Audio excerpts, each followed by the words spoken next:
Silver Doctors Live. We are live. We are on air. It is Friday. It is Friday, January 24th, 2020. I will be your host today. My name is Paul Half Dollar Everhart. Over here to this side is Mike, live on location, not from Area 52, but from Colombia. And I'm not talking about Columbia University. I'm talking about the foreign nation in Latin America. Mike, happy Friday to you. Happy Friday, Mr. Half Dollar. How you doing, my friend? I'm doing good. I'm doing good. You sound good. You look good. We're not going to have to test your temperature here so far. We might when you get back into the States. We're going to get into that in a minute, though. So just literally left the coffee shop, as I mentioned to you, and bumped into an American, and he was like, man, like, I'm not sure we're going to be able to get back home. I'm like, why? He's like, that virus, that they may not let us fly. I'm like, he's panicking. I'm like, my man, just relax. It's going to be okay. Just enjoy yourself while you're here in good weather. So, yes.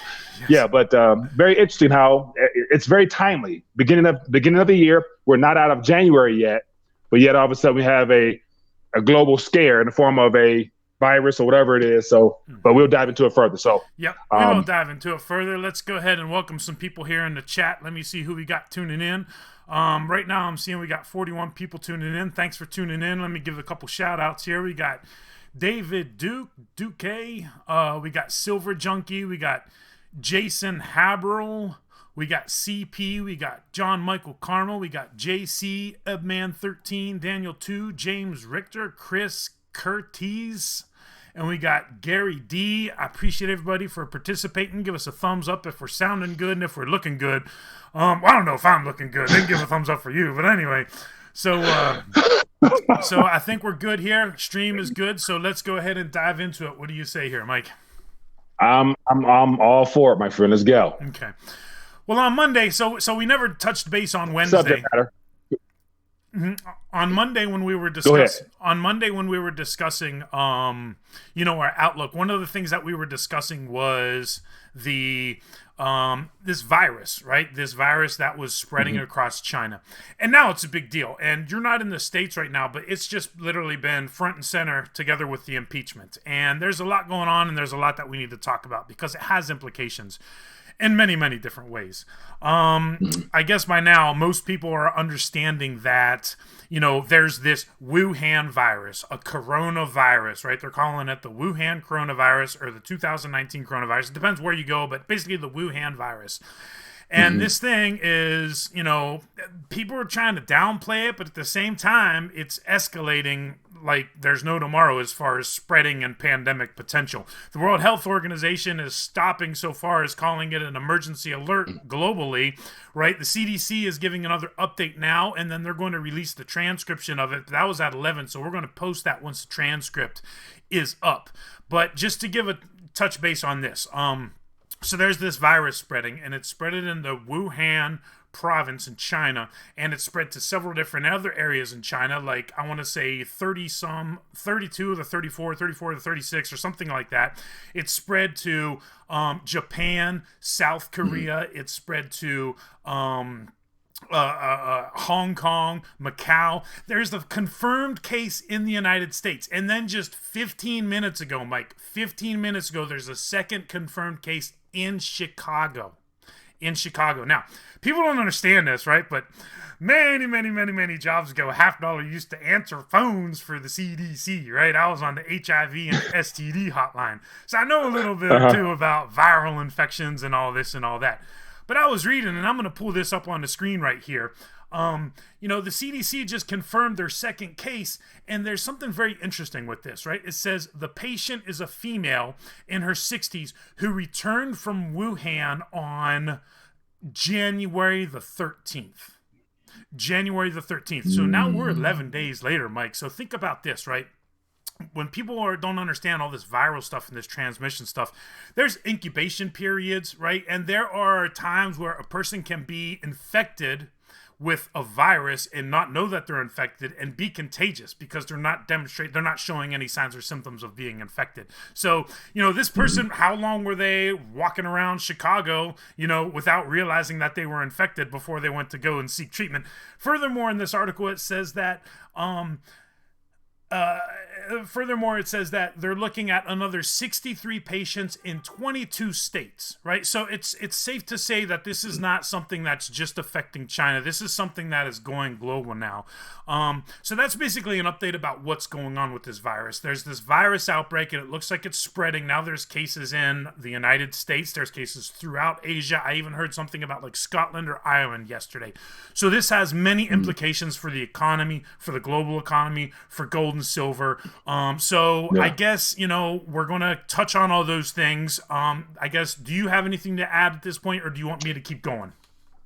I'll chime in a little bit. So it's very interesting. I remember, and I'm sure you can too, in the 2019 December, talking about how 2020 is going to be very interesting. We should be open to expect any type of thing that occurs, because we're at the point where a lot of the events that are occurring are all an attempt to keep this thing going, to kick cans down the road in every country around the world. So it doesn't surprise me that the U.S. did not go to war like everyone anticipated off some missile strikes, which could have then led to some type of global readjustment of all governments and powers. Therefore, it would have been some ramping up of debt and everything else that comes along with war to keep the cans moving further. Now, all of a sudden, we have a Wuhan virus.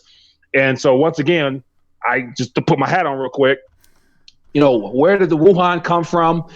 Of course, is it a biological weapon? I'm gonna leave it all out there like that. And then you mentioned that someone returned home to Chicago 11 days ago, and all of a sudden now it's active. So I don't want to go too far off the ledge, but 11 days. Mm-hmm. So just remember, ladies and gentlemen, that Mike is streaming. I wonder whether any primary week of activity. Okay, and you had just cut out, but that's okay. We got your main point there. Remember, we got the connection streaming from Colombia, so as long as they, the Google censors don't come after us too hard, we're not going to go down the VACCINES route, so, I don't think they should come after us too hard right now, right? Although that's in development, let's not get it twisted here. So there's a couple things about this, right? And I'm going to pull this up on the screen. This is last week, and this connects some dots. First of all, even before that, it's interesting you brought up the whole Iran thing and the effects on the economy, because now it's all of a sudden out of the news again. And when I was discussing this with Dave Collum, Dave does a very lengthy, thousands of words long. Each year he publishes a year in review. And when Dave Collum published his year in review for 2019, the word Iran only appeared once. And the time that it appeared was in a footnote. And it was like basically referring to the Iran-Contra affair, right? So it wasn't even Iran per se. So I find it very interesting that up on the screen, this is from last week, and this is from The Guardian, and it says the IMF boss. So this is the new IMF boss. So this is no longer Christine Lagarde. She's over at the ECB. This is the new IMF boss, and George Givia, or however to say her name. I haven't practiced it much. But she is saying that global economy risks a return to the Great Depression. Guess how many times the word pandemic or virus or flu or Wuhan or anything like this comes up, Mike? It comes up 0 times. 0 times. What does that mean? That means that this is not on anybody's radar right now. This viral thing is not on anybody's radar, and they're already giving stark warnings just last Friday saying, hey, we're in some serious risk here. There's very serious risk for global depression, and not even a word was spoken about what's developing in China. Any thoughts on that, Mike? Yeah, so once again, I'm going to try to be quick. So I was ranting before, but we didn't have war, and all the economies are slowing down. And so this viral situation seems like it can be a very eye-catching event, because it has a potential of reaching very high alert status the same way war would, but yet there's no missiles being fired. There's no military action, but yet people are dying. So I think this can really take the spotlight for all the problems we have. And then they're going to have to come together with some whatever. They're going to come together with some special units and extra funding and all types of things as a global effort to solve this crisis, which is timely. So. Yes, and just a funny little thing there, because Finance Freak read my mind, because whenever I say Wuhan, I always think of Wu-Tang for the Wu-Tang Clan. He said the Wu-Tang virus. I caught that in the 1990s. That was just funny. I had to just throw that out there and give a little shout out because that was funny. Yes, and remember, just last week, it is no coincidence, Mike, that Oh my just goodness. last week we were talking about inflation. And what was one of the things that we were talking about with inflation? We were talking about the soaring costs of healthcare and medical costs, right? So here's a point that I would like to make. So we're now going to start talking about different ways that the Wuhan virus can affect the economy, gold and silver, the markets in general.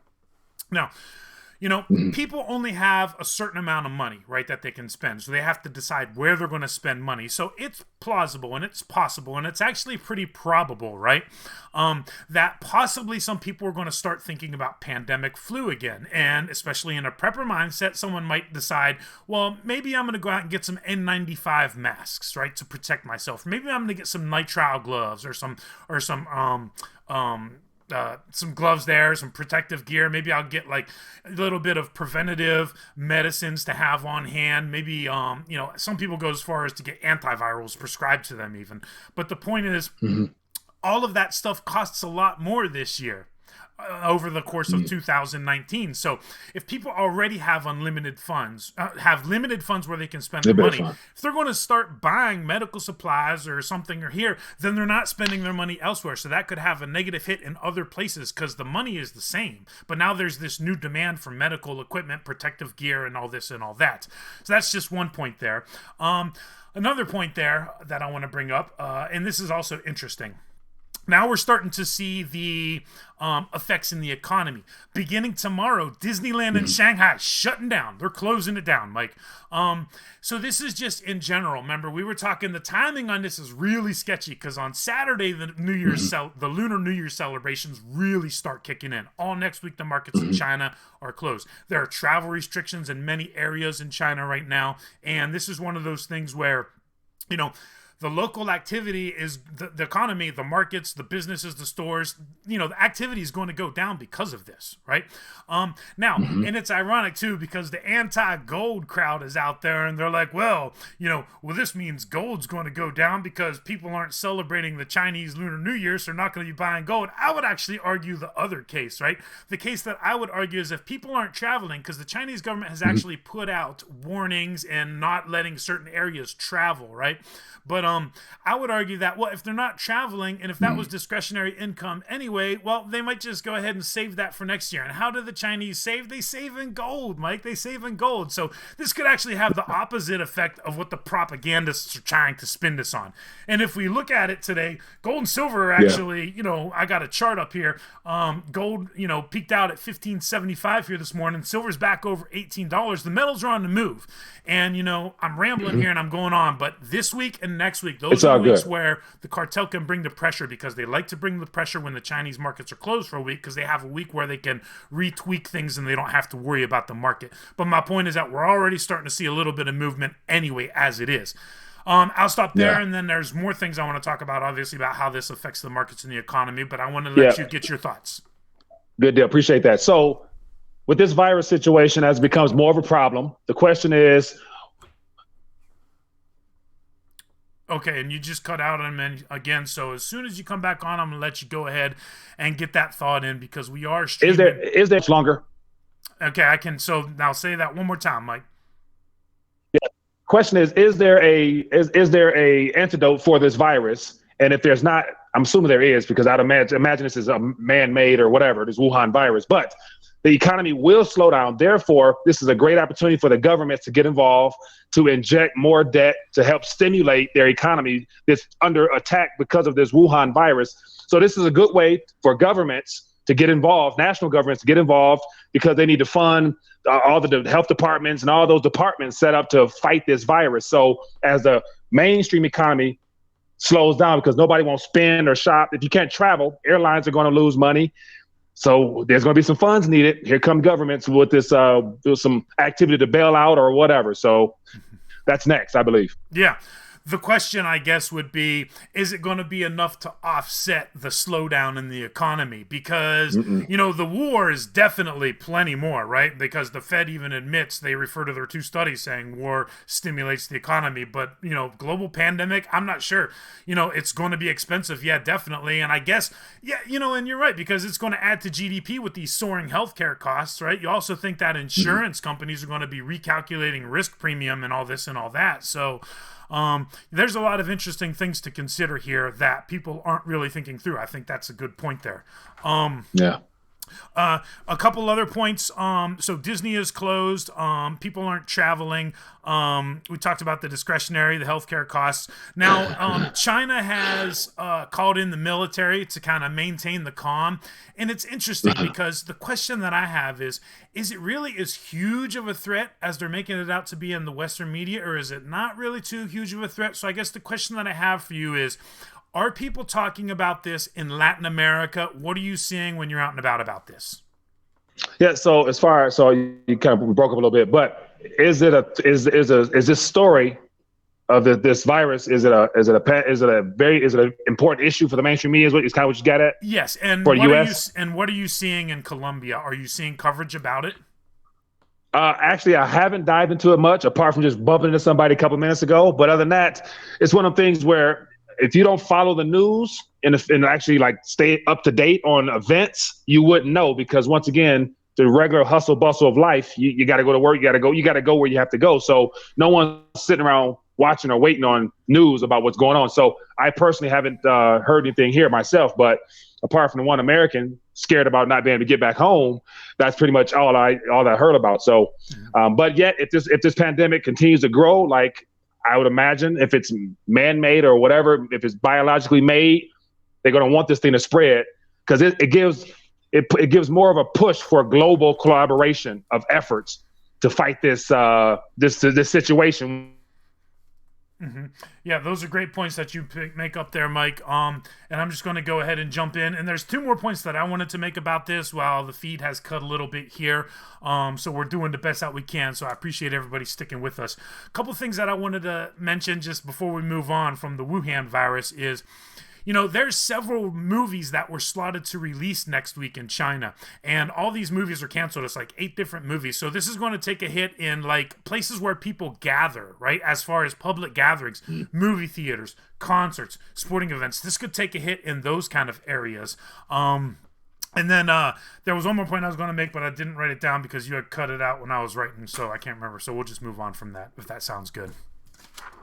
Now let's go check into the chat a little bit. Let's thumb through the chat and get some questions, or as always, the phone lines. You haven't mentioned that yet. Have them give us a call. You're running the phone lines today, so let's see if we can get a call in. Yeah, we'll see if we can get a call, because I've never taken a call. That's going to be quite exciting.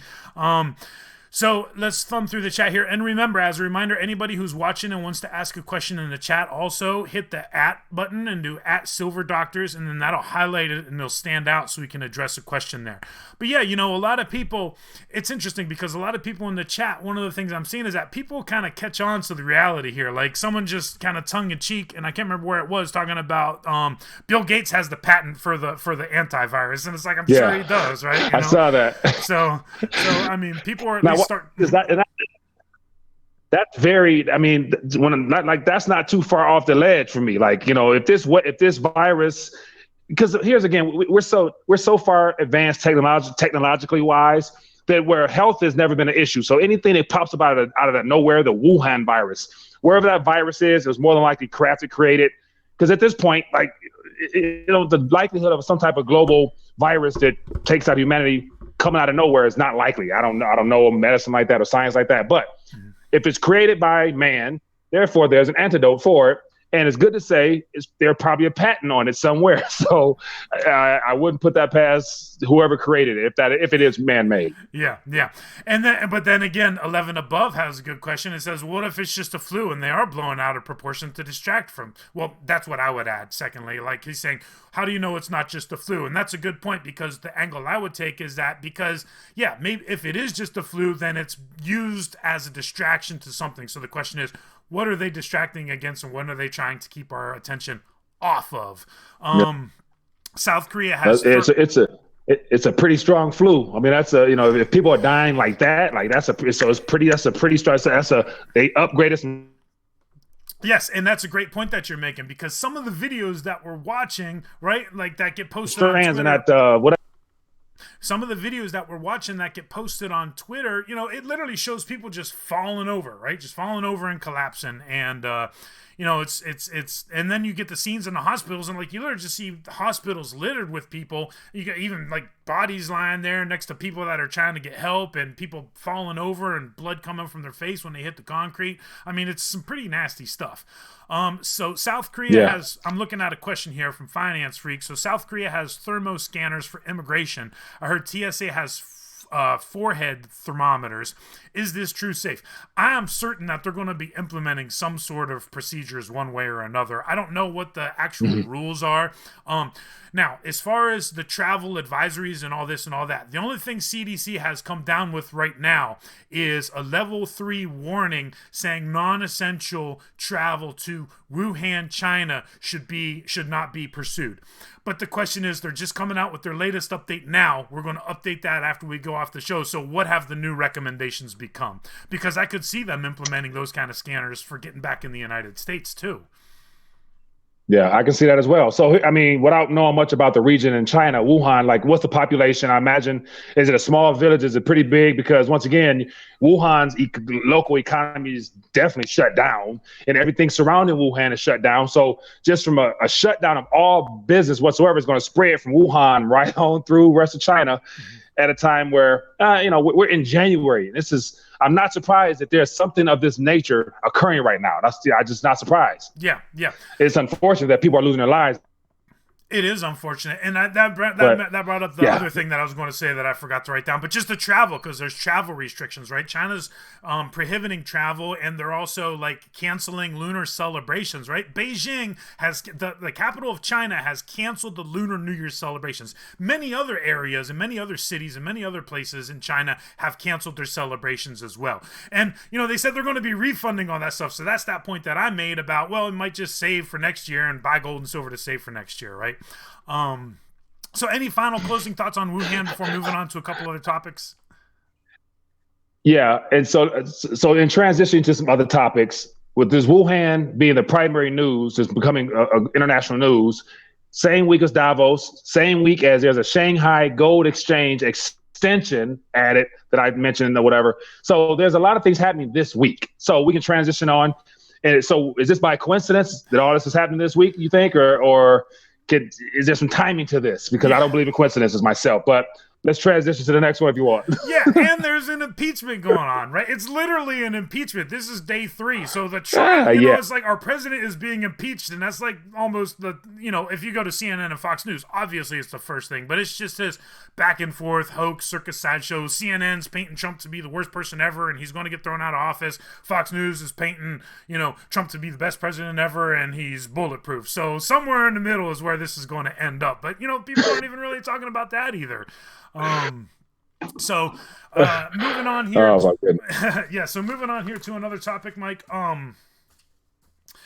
One of the things is, you talked about in your last exclusive interview that you did, and let's just talk about it for a second here, because, in Davos, President Trump is again talking about negative interest rates, right? So this is when he signed that phase 1 trade deal, he was talking about negative interest rates. And then during his speech in Davos, he was talking about negative interest rates. So, I mean, we keep hitting on this point, but he's talking weak dollar and he's talking negative interest rates and reducing interest rates and loose monetary policy. I mean, to me, it's coming. I don't know if they'll be able to take it negative, but at least zero is coming. What are your thoughts on President Trump making it? Because I called it a war on American savers, because that's what it is, right?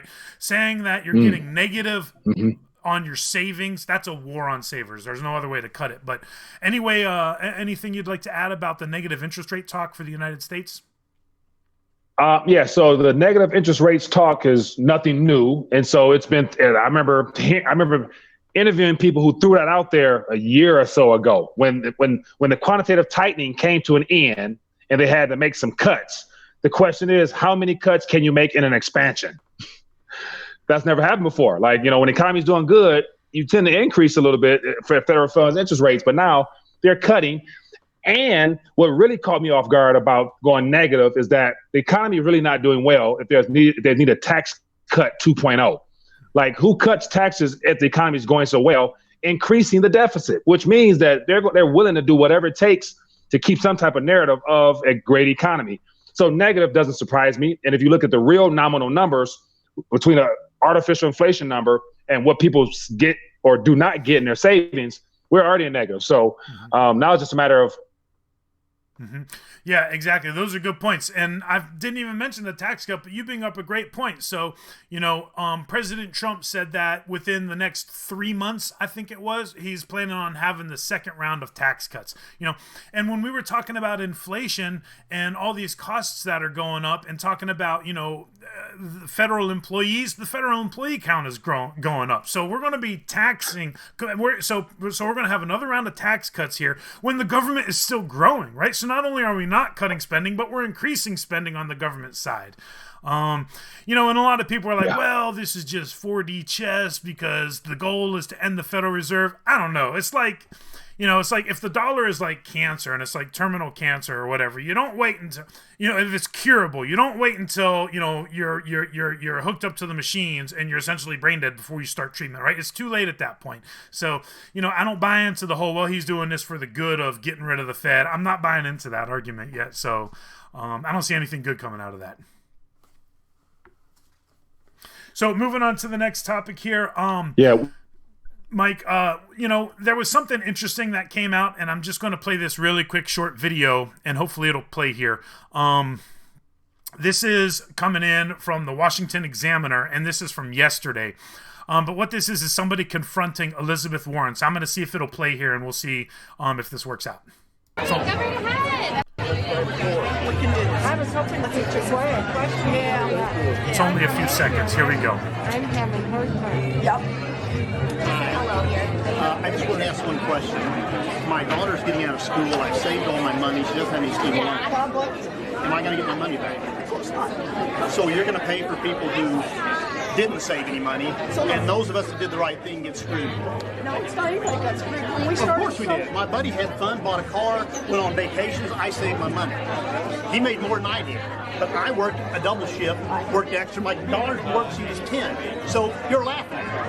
Yeah, that's exactly what you're doing. Are you playing the video? Yeah. So, okay. So, you probably didn't get to hear that. Okay. I'm sorry. Because it was going through the desktop audio. But anyway, so it played through the desktop audio. But basically what that was a person had confronted Elizabeth Warren yesterday.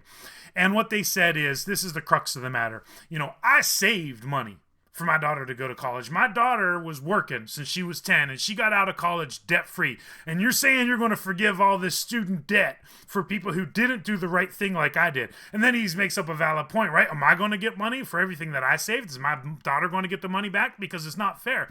This is the point that I've been making for years now, right?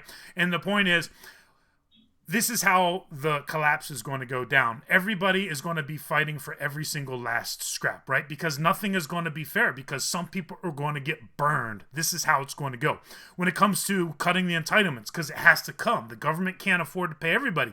Either one of two things happens. You pay everybody in worthless fiat currency, or somebody's not going to get paid. And I remember the day President Trump got elected, when I was in school, the next day someone was like, well, as long as he doesn't mess with Social Security or cut my Social Security. And that's what it is, right? Nobody wants to take the cut. Nobody wants to take the hit. So we're all going to be fighting for every little thing, right? Because the person is valid, right? The point is valid, So it's not fair for him. Any thoughts on that? Yeah, so it's one of the things where there's going to be a lot of broken promises, because every politician that puts out some type of program, they promising based upon future credit. So they're bringing the future into the current moment, basically, knowing that they're not going to be in office or probably even alive when it comes time to pay that bill. But the bills can never be paid. So I would be very upset, but yet you're going to take a haircut regardless. All the promises that are owed to you, that's rightfully owed to you, Social Security, and I'm willing to go even your conventional retirement vehicles, all that stuff like that. It's all promises. Like, there's no guarantees on any of that. And if there is a guarantee, they can print money. What will it buy? So anyway it go, whether it be fulfill promise of getting some money or getting the payout monthly, or no purchasing power, anyway it go, it's a haircut in the middle. You're going to lose out if you stay in this old paradigm that's already ended. It's just trying to keep this thing going as long as they can. Yeah. Yeah, those are good points. All great points that you make. So, we're in for some interesting times here, and, the cuts are going to have to come. The longer we wait to face all these problems, the worse these problems are going to be. Because right now, this is how it's confrontational. And you can see that it's heated, and you can see that people are upset about this. But what happens once, the economic situation deteriorates even further, right? The longer we wait and putting all this stuff off, the worse the problem's going to be. And as far as those cuts, right, with the private plans, like you just mentioned, we have seen this time and time again, especially over the past few years, where specific private pensions can go to court and they can argue in court and they can get people to force people to take haircuts because the fund is overfunded or it's in debt. Go ahead. Right. So what came to mind when you were mentioning that the further they kick the can down the road, the more the pain socially, financially, and within our monetary system, the world can experience. So the further the U.S. kicks this can down the road, it forces other nations around us to also have to kick their cans because they can't go belly up because it's going to cause a contagion event around the planet. So the U.S. is leading the way in can kicking, and every other government is following. But once that can falls off the cliff, then what you going to kick? And that's where all the pain will change how we think about finances, money, and everything else. So, yeah, great point. Now, Mike, just final topic here. SD Bullion's got this sale, buy 25, get one free. So this is a killer awesome deal on these Australian kangaroos. So my question to you, and it's not really a question, it's just more of like, can you do this? Like, can you just get a sense either in the jewelry markets or in a coin store? When I go to Mexico, there's like little districts where they have all the different coin stores where they buy and sell gold, and it's usually a combination of both the gold and silver jewelry and the coins. So I guess the point is, here in the United States, you can still get great deals on bullion. They got this buy 25, get one free at SD Bullion. What are you seeing on the street level when it comes to gold and silver? Is there any interest in the streets? Is it cheap if you go into a coin store? Are you going to have to pay even more? Or have you already thought about that and seen that or have anything to add right now?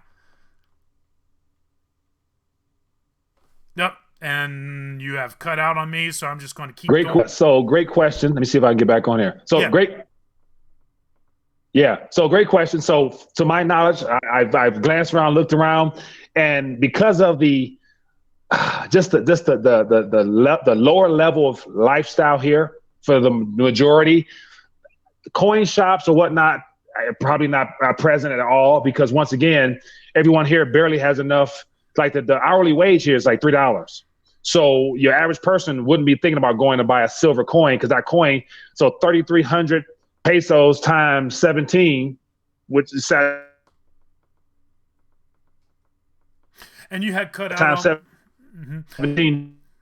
And you're cutting out on me a little bit here, Mike, so I'm just going to jump in real quick because low blood pressure asks a really interesting question. And this is kind of like a follow-up that I want to do with you on Monday. So I want you to get like kind of general pricing for like when it comes to like services, like transportation and stuff like that. How much is gas? How much is a pound of ground beef? How much is a pair of jeans? If you can see like little things like that, maybe come up with 10 different items and come back up, when we talk on Monday, if you got like 10 different items, maybe across a wide variety, because that's the other thing, right? Like in Mexico, for example, a lot of places you can go and they have little clinics. And I'm actually starting to see this here in the United States. Like Kroger has it, and I think Walmart's rolling it out in a couple pilot programs. But you can go and beside the pharmacy, there's a little clinic, right? And you pay, a minimal amount cash, no insurance at all, and you see the doctor, and then the pharmacy's right there. So little things like that. Maybe if you could come back with like 5 or 10 different observations with prices included, that would be awesome, Mike. Yeah, so I'll definitely check into that. So I'm trying to do some vlogging and whatnot. So I'm about to upload some vlogs on real estate here because I kind of came down here to get an idea what the real estate industry is like down here. So definitely for those, I'll be putting some vlogs out there, and I'll include some of that stuff out there. So just for those who want to see it, just go to Rethinking a Dollar. You'll get a chance to see those vlogs. So I'm enjoying talking about more happier things as outside of our problems, because problems are abundant. Solutions, you got to go look for them for yourself, and opportunities. So that's kind of why I'm here in Colombia right now. Well said, well said. Well, we wish you safe travels and stay away from that Wuhan virus. Haven't really heard about it in Latin America, but there's still a lot of Chinese influence, right? Because Chinese are going into Mexico a lot, as far as developing. Yeah, all over the world. Yeah, all over the Yeah, world. they're all over it's good to say if you can go 11 days or 10 days with the virus not being active. The Asian people are, heavily populated everywhere. So it's good to say there's some sleeper. I don't say that. I was gonna say sleeper cells, but some sleeping viruses, I'm sure, pretty much in every continent. So we'll see if they wake them up or not. But yeah, hopefully pray for the best, man. That's all we can do, because this is nothing we want to play around with. This is life or death type stuff, whether it's a flu or whether it's something serious. Hopefully it doesn't become, something serious. So, but time will tell. Time will tell. Of course, we're going into a weekend, and bad things always happen on the weekend. So, we'll have to see. President Trump came out at the Davos, and he basically just calmed the any kind of fear that there was, because the CNBC reporter actually said, is this a concern? Maybe we're not getting truthful information out of China. And President Trump basically calmed fears and said the CDC's got it under control. I'm about to go find out what the CDC actually said, so I'm looking forward to that. But, if this is moving along, because the death toll was, a couple people, then it was 6, and then it jumped, and now it's into the 20s, right, with hundreds of cases, and it's spreading around the world. Now we're seeing cases coming in the United States. So this is definitely something that is going to be front and center here, probably for over the weekend. We'll be monitoring the developments, because it spreads fast, right? And you got the whole incubation period. Yeah. So any last thoughts you'd like to add, and then we'll go ahead and dial it back and wrap it up here, Mike. Yeah. So other than just staying aware of what's going on, but also don't forget to really enjoy and live life, man. Like, that's one thing I've realized, that a lot of people are used and addicted to bad news. And so people look for stuff like this, just to scare themselves. Be of good cheer, have faith in life. And between now and the time all this comes to an end, monetarily wise, utilize your currency as best you can to, get things that retains value, and then enjoy a little bit of it. So once again, like right now, we're still in the best time probably in human history with all the opportunities we have in front of us. So enjoy your life and have a good weekend, and back at it Monday, and definitely have a better internet connection on Monday. Yep, that sounds right. We're going to have a better internet connection on Monday. We're going to have a better live stream, and there's going to be a whole lot of news to talk about, as there always is. So we're going to go ahead and sign off for today. Yep. Oh, were you going to say one more thing? All right, I was going to say, yeah, and it's unfortunate that you didn't get your first call. It is. I had the phone sitting right here, and it never popped up. So, maybe it had a user error on that, and it hit do not disturb or something. But we'll get back to it next week, and hopefully the stream went smooth, because we're working on that as we go along here. But anyway, so everybody have a good weekend. All right, be blessed, be safe. See you guys later. Have a good weekend, everybody, and we'll come back, and we'll see you all same time, same place, 11 o'clock Monday morning. Till then, as Mike would say, peace.